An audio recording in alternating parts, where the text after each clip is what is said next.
Hello friends, അകലെ latest review. അനവധി ആളുകളെ വെച്ചാണ് അംബിക ഈ ചതികളൊക്കെ ചെയ്തത് എന്നിങ്ങനെ ജഗന്നാഥൻ അവരോടൊക്കെ പറഞ്ഞുകൊണ്ടിരിക്കുവാണ്. അവളുടെ ജന്മം തന്നെ ഒരു ക്രിമിനലായിട്ട് തന്നെയാണ്. ജഗന്നാഥൻ അങ്ങനെ പറയുമ്പോൾ രാജു പറയുക, അവർക്ക് വേണ്ടതൊക്കെ ഞങ്ങൾ വഴിയെ കൊടുക്കുന്നുണ്ടെങ്കിൽ എന്നാൽ അതൊക്കെ നിങ്ങൾ ചെയ്തോ, പക്ഷേ അവളുടെയും അവളുടെ മകൻ്റെയും ജീവനെടുക്കുന്ന കാര്യം എനിക്ക് വിട്ടു തന്നേക്കണം. അതിങ്ങനെ ചെയ്തില്ലെങ്കിൽ എൻ്റെ ആത്മാവിന് പോലും മോചനം കിട്ടില്ല. ജഗന്നാഥൻ അങ്ങനെ പറയുമ്പോൾ ഋതിക സഹിക്കാനാകാതെ പൊട്ടിക്കരയുവാണ്. ഋതികയെ എന്ന് വിളിച്ച് രാജു ഇങ്ങനെ ഋതികയെ സമാധാനിപ്പിക്കുന്നുണ്ട്. ഋതികയെ അങ്ങനെ പൊട്ടിക്കരയുന്നത് കണ്ട് ജഗന്നാഥൻ ചോദിക്കുന്നു, മോൾ എന്തിനാ കരയുന്നത്? അങ്കിളെ, ഞാൻ വലിയ തെറ്റ് ചെയ്തു പോയി അങ്കിളെ. പാവം, ഒരു തെറ്റും ചെയ്യാത്ത എൻ്റെ അമ്മയെ ഞാൻ തെറ്റിദ്ധരിച്ചു. ഋതിക കരയുന്നത് കണ്ട് വേണുവും പറയുന്നുണ്ട്, അത് മനഃപൂർവ്വം അല്ലല്ലോ മോളെ. അല്ലെങ്കിലേ, എന്നാലും ഒരു തെറ്റും ചെയ്യാത്ത എൻ്റെ അമ്മയെ ഞാൻ വല്ലാതെ കുറ്റപ്പെടുത്തി, ഒരുപാട് കരയിപ്പിച്ചു. എനിക്കിപ്പോൾ തന്നെ എനിക്ക് എൻ്റെ അമ്മയെ കാണണം. രാജു, നമുക്ക് അമ്മയുടെ അടുത്തോട്ട് പോകാം. അപ്പോൾ രാജു വേണുവിനോട് ചോദിക്കുന്നത്, അച്ഛാ, ഞങ്ങൾ അമ്മയെ കാണാൻ പൊയ്ക്കോട്ടെ? അതെന്ത് ചോദ്യമാ മോനെ? ആ പാവം ഇപ്പോൾ മനസ്സ് നീറി ഇരിക്കുമായിരിക്കും. മോൻ പോണം, പോയേ പറ്റൂ, ഞങ്ങളും വരാം. നീ എന്തു പറയുന്നടാ ജഗന്നാഥ? നീ എന്തു പറയുന്നടാ ജഗന്നാഥ? നീയും വരുന്നില്ലേ? പോണം, ഞാനും വരാം എന്നും പറഞ്ഞ് ജഗന്നാഥനും അവരോടൊപ്പം പോകാൻ ഒരുങ്ങുവാണ്. അങ്ങനെ രാജുവും ഋതികയും വേണുവും ജഗന്നാഥനും കൂടി പത്മാവതിയെ കാണാനായിട്ട് പോവുകയാണ്. ഈ സമയം പത്മാവതി വളരെ വേദനയോടെ ഋതിക പറഞ്ഞ വാക്കുകൾ ഇങ്ങനെ ഓർക്കുവാണ്. നിങ്ങൾ എന്നെ പ്രസവിച്ചതാണ് എന്നുള്ള അവകാശം പറഞ്ഞ് ജീവിതത്തിൽ ഒരിക്കലും നിങ്ങളിനി എൻ്റെ മുന്നിലോട്ട് വന്നു പോയേക്കരുത്. അങ്ങനെ കരഞ്ഞുകൊണ്ടിരിക്കുന്ന പത്മാവതിയുടെ അടുത്തോട്ട് സുജാത വന്നിട്ട് ചോദിക്കുന്നു, മേഡം, ഇങ്ങനെ ഏതു നേരവും കരഞ്ഞുകൊണ്ടിരുന്നാലോ? എഴുന്നേറ്റ് വന്ന് അല്പം വെള്ളമെങ്കിലും കുടിക്കും മേഡം. പത്മാവതി മനസ്സിൽ പറയുക, എൻ്റെ ദൈവമേ, ഞാനിനി എന്തിനാ ജീവിച്ചിരിക്കുന്നത്? ആർക്ക് വേണ്ടിയാണ് ജീവിച്ചിരിക്കേണ്ടത്? സഹിക്കാവുന്നതിനപ്പുറവും ഞാൻ സഹിച്ചു കഴിഞ്ഞു. അപമാനം, കണ്ണുനീര്, ഒടുവിൽ എൻ്റെ മകള്, അവൾക്ക് വേണ്ടി മാത്രമാണ് ഞാൻ ജീവിച്ചിരുന്നത്. പക്ഷേ ഇപ്പോൾ അവളും എന്നെ തള്ളിപ്പറഞ്ഞിരിക്കുന്നു. വേണ്ട, എനിക്കിനി ഈ ജീവിതം വേണ്ട എന്ന് തീരുമാനിച്ചുകൊണ്ട് പത്മാവതി എഴുന്നേറ്റ് അകത്തോട്ട് പോകാനൊരുങ്ങുമ്പോൾ കോളിംഗ് ബെൽ അടിക്കുന്ന ശബ്ദമാണ് കേൾക്കുന്നത്. പത്മാവതി അങ്ങനെ തിരിഞ്ഞു നോക്കുമ്പോൾ രാജുവും വേണുവും അകത്തോട്ട് കയറി വരുവാണ്. പെട്ടെന്ന് പത്മാവതി കാണുന്നുണ്ട് അവരോടൊപ്പം തന്നെ ജഗന്നാഥനെയും ഋതികയും അവരോടൊപ്പം അകത്തോട്ട് കയറി വരുന്നത്. മോളെ കണ്ട സന്തോഷത്തോടെ പത്മാവതി ഇങ്ങനെ കരഞ്ഞുകൊണ്ട് മോളേന്ന് വിളിക്കുമ്പോൾ ഋതിക സങ്കടത്തോടെ അമ്മേന്ന് വിളിച്ച് പൊട്ടിക്കരഞ്ഞോണ്ട് എന്ന് പത്മാവതി അങ്ങ് കെട്ടിപ്പിടിക്കുവാണ്. പത്മാവതി സന്തോഷത്തോടെ തന്നെ ഋതികയെ ഇങ്ങനെ ചേർത്ത് കെട്ടിപ്പിടിക്കുവാണ്. അമ്മയും മകളും പരസ്പരം സ്നേഹത്തോടെ കെട്ടിപ്പിടിച്ച് നിൽക്കുന്നത് കണ്ട് വളരെ സന്തോഷത്തോടെ കണ്ണു നിറഞ്ഞു നിൽക്കുവാണ് രാജുവും വേണുവും ജഗന്നാഥനും. ഋതിക പത്മാവതിയോട് പറയുന്നു, അമ്മ എന്നോട് ക്ഷമിക്കമ്മേ, ഞാൻ സത്യങ്ങളൊന്നും തിരിച്ചറിയാതെ എൻ്റെ അമ്മയുടെ മനസ്സിനെ ഞാൻ മുറിവേൽപ്പിച്ചു. അമ്മ എനിക്ക് മാപ്പ് തരണം, സോറി അമ്മേ എന്ന് പറഞ്ഞിട്ട് ഋതിക ഇങ്ങനെ പത്മാവതിയുടെ കവളിൽ പിടിക്കുവാണ്. ഞാൻ എൻ്റെ അമ്മയെ തെറ്റിദ്ധരിച്ചു പോയി. എൻ്റെ ഈ എടുത്തുചാട്ടവാ എനിക്ക് പറ്റിയ ഏറ്റവും വലിയ തെറ്റ്. എനിക്ക് എൻ്റെ അമ്മ മാപ്പ് തരണം എന്നും പറഞ്ഞ് ഋതിക പത്മാവതിയുടെ കാല് പിടിക്കാൻ ഒരുങ്ങുമ്പോൾ ഋതികയെ പെട്ടെന്ന് പത്മാവതി അങ്ങ് കെട്ടിപ്പിടിക്കുവാണ്. എന്താ മോളെ ഇത്? ഒന്നും സാരമില്ലെന്ന് അമ്മ പറഞ്ഞില്ലേ മോളോട്?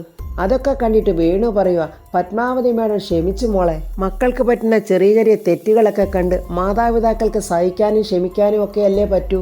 ജഗന്നാഥനും ഞാനും സംസാരിക്കുന്നതൊക്കെ ഒളിച്ചു നിന്ന് കേട്ടു. എന്നാലോ കാര്യങ്ങൾ മനസ്സിലാക്കാതെ തെറ്റിദ്ധരിക്കുകയും ചെയ്തു. സാരമില്ല, പോട്ടെ മോളെ, ഇപ്പോൾ മോടെ സംശയങ്ങളൊക്കെ മാറിയല്ലോ.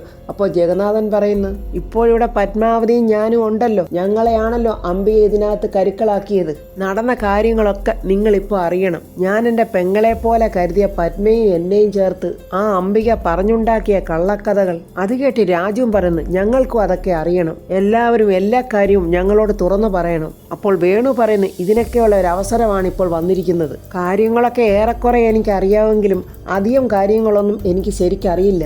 അതുകൊണ്ട് എനിക്ക് കൂടി അതൊക്കെ അറിയണം എന്നിങ്ങനെ വേണു പറയുമ്പോൾ ജഗന്നാഥൻ പറയുക, പത്മ പറയും കാര്യങ്ങളൊക്കെ, പത്മയെ പറ. അപ്പോൾ പത്മാവതി പറയുക, ഇതെല്ലാം അംബികയുടെ കളികളാണ്. എന്നെയും പ്രതാപേട്ടനെയും തമ്മിൽ അകറ്റുന്നത് അംബികയുടെ തീരുമാനമായിരുന്നു. അപ്പോൾ ജഗന്നാഥൻ പറയുക, അത് മറ്റൊന്നിനും വേണ്ടിയല്ല, ആ സ്വത്തുക്കളൊക്കെ അവൾക്ക് തട്ടിയെടുക്കണം. അതിനുള്ള തന്ത്രങ്ങളാണ് അവൾ മെനഞ്ഞതല്ല. ദേഷ്യത്തോടെ പത്മാവതി പറയുക, അവളൊരു പിശാച, അവൾക്കൊരു ഭർത്താവ് ഉണ്ടായിരുന്നു, അവൾ അടിച്ചോടിച്ചതാണോ എന്ത് ചെയ്തെന്നോ ഒന്നും അറിയില്ല. അതുകൊണ്ട് അവൾക്കൊരു കുടുംബജീവിതമില്ല. ഞാനും പ്രതാപേട്ടനും സന്തോഷത്തോടെ ജീവിക്കുന്ന കണ്ടിട്ട് അവൾക്കത് സഹിക്കാനും പറ്റുന്നില്ല. അങ്ങനെ അവൾ ഞങ്ങളെ തകർക്കാനുള്ള പതുക്കെ പതുക്കെയുള്ള പണികൾ തുടങ്ങി. പ്രതാപേട്ടൻ്റെ ആത്മസുഹൃത്തായ ഈ ജഗന്നാഥേട്ടനെയും എന്നെയും ചേർത്ത് അവൾ ഇല്ലാ കഥകളൊക്കെ ഉണ്ടാക്കാൻ തുടങ്ങി. അങ്ങനെ ഒരു ദിവസം എന്ന് പറഞ്ഞിട്ട് നടന്ന കാര്യങ്ങളൊക്കെ പത്മാവതി ഇങ്ങനെ പറയുവാണ്. കുഞ്ഞ് ഋതിക മോളെ തൊട്ടിലിൽ കിടത്തി സന്തോഷത്തോടെ പത്മാവതി ഇങ്ങനെ തൊട്ടിലാട്ടി ഉറക്കുമായിരുന്നു. ഈ സമയം ജഗന്നാഥൻ അവിടേക്ക് വരുമായിരുന്നു. അങ്ങനെ അകത്തോട്ട് കയറിപ്പോന്ന ജഗന്നാഥനെ കണ്ടിട്ട് അംബിക മനസ്സിൽ പറയുന്നുണ്ട്, ഇതേ അവളെ പത്മാവതി വിളിച്ചിട്ടാണ് അവൻ പോകുന്നതെന്ന്. ഇവർ തമ്മിൽ സംസാരിക്കുമ്പോൾ പ്രതാപന് സംശയം തോന്നണമെങ്കിൽ അവരുടെ സംസാരത്തിൽ വീഴുന്ന എന്തെങ്കിലുമൊക്കെ വാക്കുകൾ അങ്ങനെ റെക്കോർഡ് ചെയ്തെടുക്കണം. ഈ സമയം ജഗന്നാഥൻ റൂമിൻ്റെ അരിയിലോട്ട് ചെന്ന് പത്മയോട് ചോദിക്കുക, എന്തിനാ പത്മയെ നീ എന്നെ വിളിച്ചത്? ഈ സമയം പത്മാവതിയും ജഗന്നാഥനും കാണാതെ അംബിക ആ ജനലിൻ്റെ സൈഡിൽ മറഞ്ഞു നിന്ന് ടേപ്പ് റെക്കോർഡും പിടിച്ചുകൊണ്ട് നിൽക്കുമായിരുന്നു. പത്മാവതി ജഗന്നാഥനോട് പറയുക, ജഗന്നാഥേട്ടാ, ഞാനും പ്രതാപേട്ടനോട്ടുള്ള കല്യാണം കഴിഞ്ഞിട്ട് നാളെ 2 വർഷമാകുക. ഞങ്ങളുടെ വെഡ്ഡിങ് ആനിവേഴ്സറി ആണ് നാളെ. അങ്ങനെയാണോ പത്മേ? അഡ്വാൻസ് ഹാപ്പി വെഡ്ഡിങ് ആനിവേഴ്സറി എന്നിങ്ങനെ ജഗന്നാഥനും പറയുവാണ്. സന്തോഷത്തോടെ താങ്ക്സ് പറയുന്നുണ്ട് പത്മാവതി ജഗന്നാഥനോട്. ഞാനിപ്പോൾ ജഗന്നാഥേട്ടനെ വിളിപ്പിച്ചതേ മറ്റൊരു കാര്യം പറയാനാ. നാളെ എൻ്റെ പ്രതാപേട്ടന് ഒരു സർപ്രൈസ് ഗിഫ്റ്റ് കൊടുക്കണം. ഞാനത് എന്തൊക്കെയാണെന്ന് കുറിച്ച് തരാം. ജഗന്നാഥേട്ടൻ എനിക്കത് മേടിച്ചോണ്ട് തന്നാൽ മതി. പ്രതാപേട്ടന് വളരെ ഇഷ്ടമുള്ളതാ വെള്ള ഷർട്ടും വെള്ള മുണ്ടും, ഒരു ലെതർ ചെരുപ്പും ഒരു ഗോൾഡ് ചെയിനും. എന്നാൽ പത്മ കുറിച്ചതാ, ഞാൻ അതൊക്കെ മേടിച്ചോണ്ട് വരാം. അപ്പോൾ പത്മാവതി അതെല്ലാം ജഗന്നാഥൻ്റെ കയ്യിൽ കൊടുക്കുന്നുണ്ട്. അങ്ങനെ വാങ്ങിക്കേണ്ട കാര്യങ്ങളുടെ ലിസ്റ്റൊക്കെ ജഗന്നാഥൻ്റെ കയ്യിൽ കൊടുത്തിട്ട് പത്മാവതി പറയുന്നുണ്ട്, പ്രതാപേട്ടൻ താമസിച്ചേ വരത്തുള്ളൂ.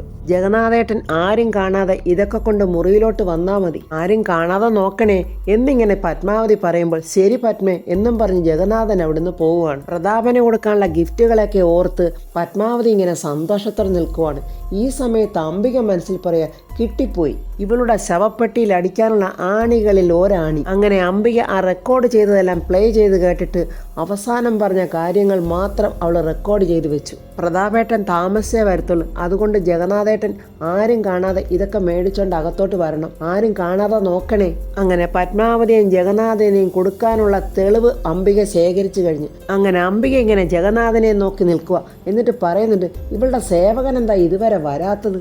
ഇവളുടെ ഈ സേവകനെ ഞാൻ ഇവളുടെ കാമുകനാക്കി മാറ്റും. അങ്ങനെ ഇപ്പൊ പത്മയും പ്രതാപനും സന്തോഷത്തോടുകൂടി ജീവിക്കണ്ട. ഈ സമയത്ത് പത്മ പറഞ്ഞ സാധനങ്ങളൊക്കെ മേടിച്ചോണ്ട് ജഗന്നാഥൻ അങ്ങോട്ട് വരുവാണ്. ജഗന്നാഥൻ വരുന്നത് കണ്ടുകൊണ്ട് അംബിക ചോദിക്കുന്നു, എവിടെ പോയതാ? ഞാൻ ചില സാധനങ്ങൾ മേടിക്കാൻ വേണ്ടി പോയതാ. അയ്യോ, എനിക്കൊരു സഹായം ചെയ്തു തരാമോ? ഒരുപാട് വൈകിപ്പോയത് കൊണ്ടാ എന്നിങ്ങനെ അംബിക പറയുവാണ്. അല്ലെങ്കിൽ ഞാൻ തന്നെ പോയേനെ, എന്താ കാര്യം എന്നിങ്ങനെ ജഗന്നാഥൻ ചോദിക്കുന്നു. അവൾ കയ്യിൽ വെച്ചിരിക്കുന്ന ആ കുറുപ്പടി കാണിച്ചിട്ട് ജഗന്നാഥനോട് പറയുക, ഈ ടാബ്ലറ്റ് ഒന്ന് വാങ്ങിച്ചു തരാവോ?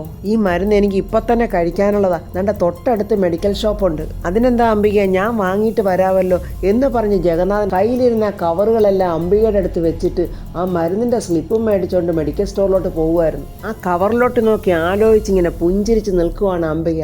അതിലെന്തോ പണി പറ്റിക്കാനുള്ള പരിപാടിയാണ് അവൾ. അങ്ങനെ ജഗന്നാഥൻ ടാബ്ലറ്റും വാങ്ങിച്ചുകൊണ്ട് വരുമ്പോൾ, ആ ടാബ്ലറ്റ് വാങ്ങിയോ എന്നും ചോദിച്ച് അംബിക ആ ടാബ്ലറ്റ് വാങ്ങിക്കുവാണ്. ജഗന്നാഥൻ അങ്ങനെ ആ കവറും എടുത്തുകൊണ്ട് പത്മാവതിയുടെ മുറിയിലോട്ട് പോകുന്നുണ്ട്. അംബിക ആ ടാബ്ലറ്റ് വലിച്ചെറിഞ്ഞിട്ട് ജഗന്നാഥൻ കാണാതെ അവൻ്റെ പുറകെ പോവുകയാണ്. ജഗന്നാഥൻ ആ കവറുമായിട്ട് പത്മ എന്ന് വിളിക്കുകയും പത്മാവതി കതവ് തുറക്കുമ്പോൾ ജഗന്നാഥൻ അവിടെ നിൽക്കുമ്പോൾ അംബിക പുറകിൽ കൂടെ വന്ന് ജഗന്നാഥനെ ആ റൂമിനകത്തോട്ട് തള്ളി വിട്ടിട്ട് നിൽക്കുമ്പോൾ പത്മാവതിയും ജഗന്നാഥനും ഇങ്ങനെ അന്തം വിട്ട് നോക്കുവാണ്. പെട്ടെന്ന് അംബിക പുറത്തു വന്ന കതവിന് കുറ്റിയിടുകയും ചെയ്തു. ഇവൾ എന്തോ ചതിയാണല്ലോ കാണിക്കുന്നത് മനസ്സിലായിക്കൊണ്ട് ജഗന്നാഥൻ പെട്ടെന്ന് കതകിൽ തട്ടുവാണ്. അംബികയെ കതവ് തുറക്ക്, കതവ് തുറക്കാനാ പറഞ്ഞത്. പത്മാവതിയും പെട്ടെന്ന് അംബിക ചേച്ചി കതവ് തുറക്ക്, കതവ് തുറക്ക്, എന്തിനാ നിങ്ങൾ കതവിന് കുറ്റിയിട്ട് എന്നൊക്കെ വിളിച്ച് ചോദിക്കുന്നുണ്ട്. അങ്ങനെ അവർ രണ്ടുപേരും മാറി മാറി അലറി വിളിച്ചു കൂവി പറഞ്ഞിട്ട് പോലും അംബിക കേൾക്കാതെ അവൾ പുറത്തു നിൽക്കുകയാണ്. പത്മാവതി ജഗന്നാഥനോട് പറയുന്നുണ്ട്, ജഗന്നാഥേട്ടാ, ഇത് വലിയ ചതിയാണല്ലോ ചെയ്യുന്നത്. അപ്പോൾ അംബിക പുറത്തുനിന്ന് ചിരിച്ച് പറയുവാണ്, നീയും പ്രതാപനും കൂടെ അങ്ങനെ സന്തോഷത്തോടെ ജീവിക്കണ്ടാടി. അങ്ങനെ ദേഷ്യത്തോടെ അംബിക അവിടെ നിന്ന് അങ്ങ് പോവുകയാണ്. അംബികയെ അങ്ങനെ പ്രതാപന്റെ വരവും കാത്ത് പൂമുഖത്തിങ്ങനെ സന്തോഷത്തോടെ ചിരിച്ചിങ്ങനെ ഇരിക്കുവാണ്. ആ സമയത്ത് പ്രതാപൻ വരുന്ന വണ്ടിയുടെ ശബ്ദം കേട്ട് ആകെ ഭയന്ന് വിറച്ച് പത്മാവതി ഇങ്ങനെ അകത്ത് നിൽക്കുവാണ്. അങ്ങനെ അകത്തോട്ട് കയറി വന്ന പ്രതാപൻ അംബികയെ കണ്ടോട്ട് ചോദിക്കും, എന്താ ചേച്ചി? അത് ഞാൻ നിന്നോട് എങ്ങനെ പറയും മോനെ? ചേച്ചി എന്താന്ന് വെച്ചാൽ കാര്യം പറ. എൻ്റെ മോനെ, നിന്നോട് അവള് കാണിക്കുന്ന ഈ വഞ്ചനയൊക്കെ എത്ര നാളെന്ന് കരുതിയാ ഞാൻ കണ്ടിട്ട് മിണ്ടാതിരിക്കുന്നത്? എടാ പ്രതാപ, നീ ഇവിടുന്ന് അങ്ങോട്ട് പോയി കഴിഞ്ഞാൽ പിന്നെ അവളും അവനും കൂടി മുറി പൂട്ടി അകത്തിരിപ്പാ. അംബികയുടെ ആ വാക്ക് കേട്ട് ടെൻഷനോടി പ്രതാപൻ ചോദിക്കുന്നു, ആരാ ചേച്ചി?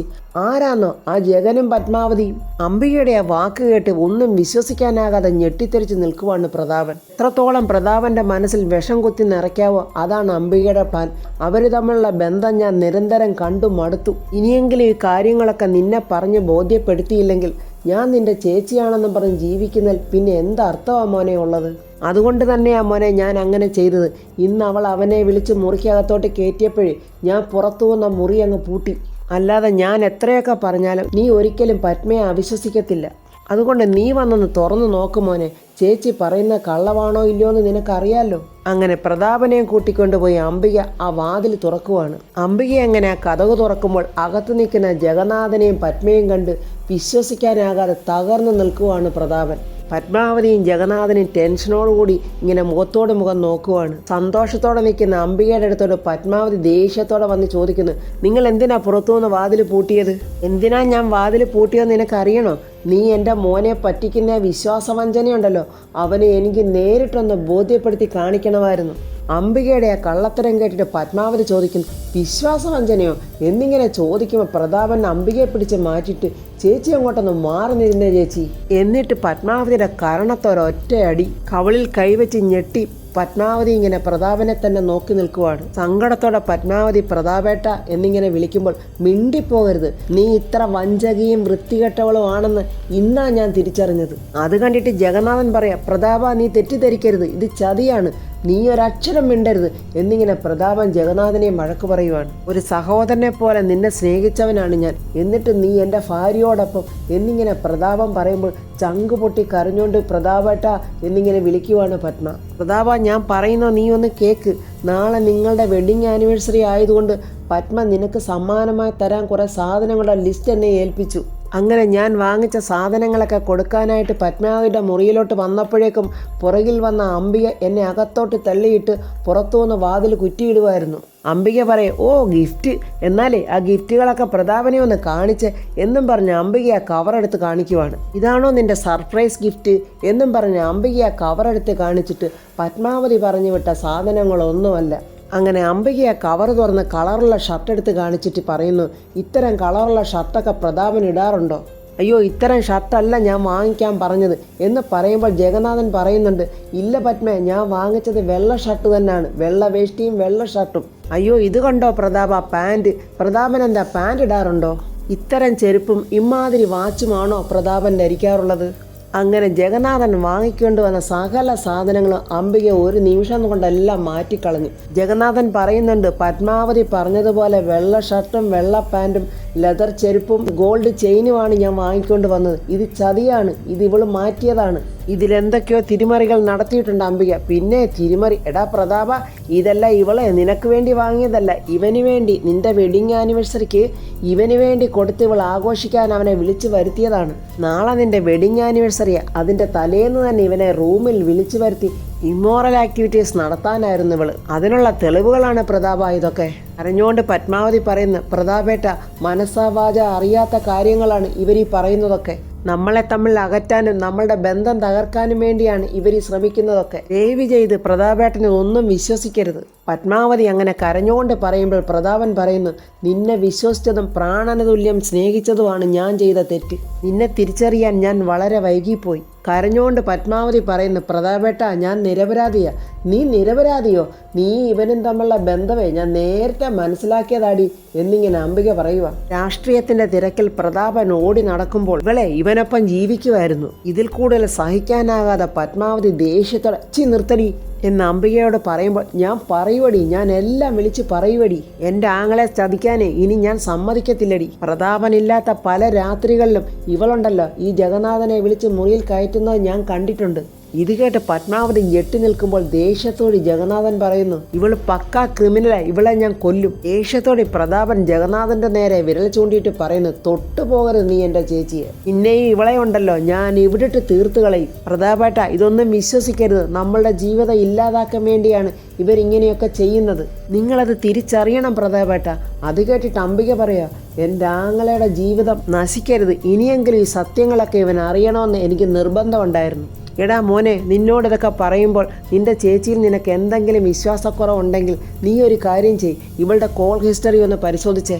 ഇല്ലെങ്കിൽ വേണ്ട, ഇപ്പം തന്നെ ഞാനൊരു തെളിവ് തരാമല്ലോ എന്നും പറഞ്ഞ് അംബിക ടേപ്പ് റെക്കോർഡ് ചെയ്ത് വെച്ചിരുന്നത് പ്ലേ ചെയ്ത് കേൾപ്പിക്കുവാണ്. പ്രതാപേട്ടൻ താമസിച്ചേ വരൂ. ജഗന്നാഥേട്ടൻ ആരും കാണാതെ ഇതും കൊണ്ട് മുറിയിലോട്ട് വന്നാൽ മതി കേട്ടോ. ജഗന്നാഥേട്ട, ആരും കാണാതെ നോക്കണേ.